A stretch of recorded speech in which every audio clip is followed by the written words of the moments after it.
దాంట్లో నీళ్లు పోతే మునిగిపోతుంది. దీంట్లో నీళ్ళు వద్దు. ఉప్పు నీళ్ళని నోట్లో తినేది. అవే ఉప్పు ఆడ పాస్ పోసినవి ఆ నుంచి పాస్ పోసిల్లేదు. మంచి నీళ్ళు, వర్ష నీళ్ళు.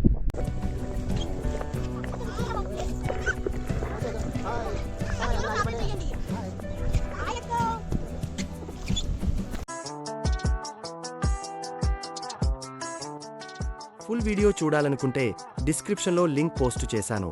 లింక్ ఓపెన్ చేసి పూర్తి వీడియో చూడండి.